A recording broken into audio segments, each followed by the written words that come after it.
ഒരു കാര്യം എന്ന് പറയുന്നത് പല കമ്പനികളും അവരുടെ ചില ഹെൽത്ത് ഫെസിലിറ്റീസ് കൊടുക്കുന്നുണ്ട്. ലൈക്ക് ഹെൽത്ത് റിട്ടേൺസ് പ്രോഗ്രാം, അതുപോലെ തന്നെ ഇയർലി ഹെൽത്ത് ചെക്കപ്പ്, പിന്നെ അവരുടെ ആപ്ലിക്കേഷൻ വഴി ഓൺലൈനായിട്ട് നമുക്ക് ഡോക്ടേഴ്സിനെ കോൺടാക്ട് ചെയ്യാനുള്ള ഫെസിലിറ്റീസ്, നമുക്ക് ഓൺലൈനിൽ ഡോക്ടറായിട്ട് സംസാരിക്കാൻ കൺസൾട്ട് ചെയ്യാൻ വിത്തൗട്ട് ഫീസ്. അതുപോലെ തന്നെ നമുക്ക് ഹെൽത്ത് വെൽനസ് പ്രോഗ്രാംസ്, എക്സസൈസുകൾ, അതൊക്കെ ഓൺലൈനിൽ അവരുടെ ആപ്ലിക്കേഷൻസ് വഴിയിട്ട് കിട്ടാവുന്ന രീതിയാണ്.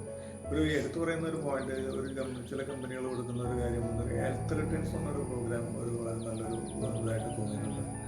അതെങ്ങനെയാണെന്ന് വെച്ച് കഴിഞ്ഞാൽ നമ്മൾ നടക്കുന്ന ഓരോ സ്റ്റെപ്പും അത് കൗണ്ട് ചെയ്യും. നമ്മുടെ മൊബൈലിൽ അല്ലെങ്കിൽ വാച്ചിൽ നമ്മുടെ ആപ്പ് വഴിയിട്ട് അത് കൗണ്ട് ചെയ്തിട്ട് അവരുടെ ഒരു പർട്ടിക്കുലർ ഒരു ഹെൽത്ത് ആപ്പ് ഉണ്ട്, ആ ആപ്പുമായിട്ട് അത് സിങ്ക് ചെയ്തു.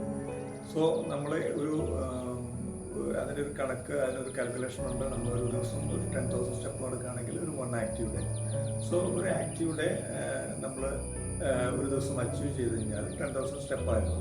അങ്ങനെ ഒരു മാസം ഒരു 13 ഡേയ്സ് നടക്കുകയാണെങ്കിൽ ഇൻറ്റു 12 മന്ത്സ് നമുക്കൊരു 30% ഓഫ് ദ പ്രീമിയം, ആ പ്രീമിയത്തിൻ്റെ ഒരു 30% നമുക്ക് നെക്സ്റ്റ് ഇയറിൽ നമുക്കത് റിട്ടേൺസ് ആയിട്ട് അല്ലെങ്കിൽ നമുക്കത് റിഡ്യൂസ് ചെയ്ത് കിട്ടുന്നതാണ് ഒരു ഹെൽത്ത് റിട്ടേൺസ് എന്നൊരു പ്രോഗ്രാം.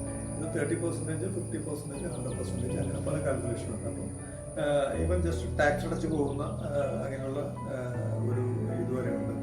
അപ്പോൾ ഇതൊക്കെ ഓരോ കമ്പനിയെ ഡിപ്പെൻഡ് ചെയ്ത് നിൽക്കും അവരുടെ ഫെസിലിറ്റീസ്. അപ്പോൾ നമ്മളൊരു റൈറ്റ് പ്ലാൻ ചൂസ് ചെയ്യുക. നമ്മളൊരു റൈറ്റ് ആയിട്ടുള്ള ഒരു ഫസ്റ്റ് ഓഫ് ഓൾ നമ്മൾ നല്ലൊരു കവറേജ് നമ്മൾ എടുക്കുക. അതുപോലെ തന്നെ നല്ലൊരു പ്ലാൻ ആയിരിക്കണം.